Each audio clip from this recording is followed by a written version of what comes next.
Hi. విజయవాడలో April May బతకటం అంత మామూలు విషయం కాదు. డేస్ నెమ్మదిగా మిమ్మల్ని స్లో ఫ్లేమ్ నుంచి హై ఫ్లేమ్ పెట్టి ఒక రకంగా మాడి మసి చేసినట్టు అవుతుంటుంది విజయవాడ బతుకు.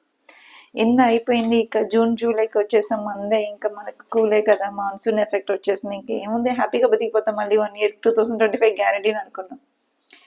బట్ ఈ జూలై ఏంటబ్బా ఎంత హార్ట్ బ్రేకింగ్, ఇది అసలు అయిన వాళ్ళందరూ సడన్గా ఎప్పుడు వెళ్తున్నారు, ఎక్కడికి వెళ్తున్నారు, ఎప్పుడు బాయ్ చెప్తున్నారు ఇంత లేకుండా టోటల్గా చెరుకు మిషన్లో చేయి పెడితే పిప్పి పిప్పి అయి బయటకు వస్తాం కదా, అలా అయింది సిచ్యువేషన్. యాక్చువల్గా జూలై నాకు ఈ 7 years బ్యాక్ వరకు చాలా ఇష్టమైన మంత్. ఎందుకంటే ప్రతి ఆడపిల్లకు మన అమ్మని పిలిపించుకోవడం చాలా చాలా ఇష్టమైన పని.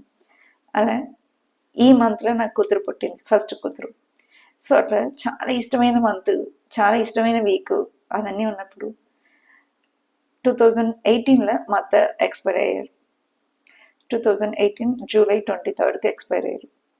సో టోటల్గా అప్స్ అండ్ డౌన్స్, రెస్పాన్సిబిలిటీస్ ఇదన్నీ మేనేజ్ చేయటం, హార్మోన్ లెవెల్స్, చిన్న పాపను మేనేజ్ చేయటం, ఇదన్నీ అంత ఈజీ మ్యాటర్స్ కాదు. అంత టోటల్గా ఏంటంటే ఒక రకంగా డిప్రెషన్ నుంచి బయటకు రావటం, ఇదన్నీ చాలా కష్టమైంది.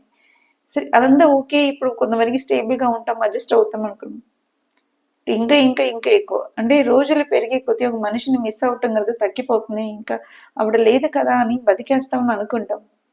బట్ మనసు వచ్చేదాకా వాళ్ళ మెమరీస్ మనం వెంటాడుతూ ఉంటుందండి. మెమరీస్ అనేది అంత ఈజీగా ఫైడ్ అవుట్ అవ్వదు. లైఫ్లో మీరు ఎక్కడికి వెళ్ళారు, ఏం చేశారు, ఎట్లా ఉన్నారు, ప్రతి చిన్న విషయం మిమ్మల్ని పాయింట్ అవుట్ చేస్తూ ఉంటాం. ఆ పాయింట్ అవుట్ చేసిన విషయాన్ని మనం చెప్పుకోలేం, చేసుకోలేము. సో పెయిన్ అనేది మన లైఫ్ టైం అంతా ఉంటుంది.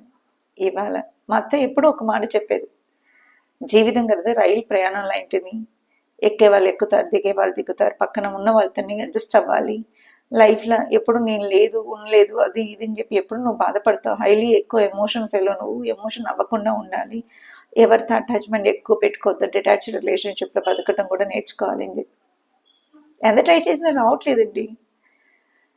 ఎక్కే వాళ్ళకు లిస్ట్ ఉంది, దిగే వాళ్ళకి ఒక అర్థం అవుతుంది, కానీ ఏంటో లైఫ్లో ఇది ఎక్కడం దిగటం ఏం అర్థం కాకుండా అసలు టోటల్గా కోమా కంటే సడన్గా ఎంఐ వచ్చినట్టు అవుతుంది, ఏంటో తెలియట్లేదు. దిగేవాడికైనా ఎంత దూరంలో దిగుతాడు, ఎంత దూరంలో ఎక్కుతాడు అని చెప్పి ఒక క్లారిటీతో ప్రయాణం సాగుతుంది. ఏంటో ఈ లైఫ్ అంత అన్సెటెడ్, ఎప్పుడు ఎవడు మాయమవుతాడో, అంతా మన మిస్టేక్ లేకపోయినా మాయమైపోయే ఛాన్సెస్ ఉంటుంది, తప్పు లేకపోయినా యాక్సెప్ట్ చేయాల్సి వస్తుంది. ఎందుకు వస్తారో తెలియదు, ఎప్పుడు పోతారో తెలియదు. ఉన్న చిన్న ప్రపంచంలో మీరంతా హోప్స్ ఇచ్చేసి సడన్గా అట్లా అయిపోతే ఎలా అండి, ఎలా బతికేది? నేర్చుకోవాలి, ఫైట్ చేయాలి.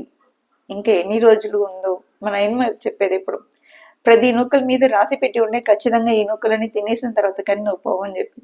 మన బకెట్ లిస్ట్లో ఎన్ని నూకలు పెట్టాడో తెలియదు, ఎన్ని కేజీలు ఉన్నాయి, ఎన్ని బస్తాలు ఉన్నాయో, ఎన్ని పొలాలన్నీ మంద మింగాలో తెలియట్లేదు. అంత తమాషగా ఉంటుందండి లైఫ్. కొంత మెచ్యూరిటీ వచ్చిన తర్వాత చూస్తే చాలా సిల్లిగా అనిపిస్తుంది, ఎందుకు ఈ విషయాని కోసం ఇంత ఇది చేసుకున్నాము అని చెప్పి. మిమ్మల్ని నమ్మే వాళ్ళని నమ్మండి, మీ కష్టాల్లో పెట్టే వాళ్ళ దగ్గర నుంచి పాఠాలు నేర్చుకోండి.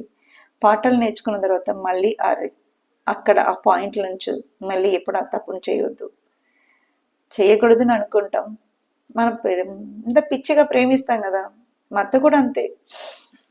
అసలు సెల్ఫీస్ అసలు దానికి ఏంటో డెఫినేషన్ ఏంటో కూడా తెలియదు. ప్రతి వాళ్ళకి పెట్టాలి, ప్రేమగా చూసుకోవాలి, ఎవరితో ఒక నెగిటివ్ పాయింట్స్ కింద ఎదగకుండా అట్లా ట్యూన్ చేసుకుని పెంచేసింది.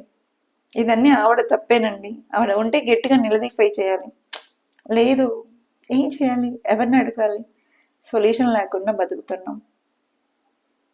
బట్ బతుకుతున్నాం కదా, నువ్వు బతుకుతున్నావు, నేను బతుకుతున్నాం, చూసుకుంటాం. అంత గాడ్ గ్రేస్తో ఏదో ఒకటి అవుతుండమే.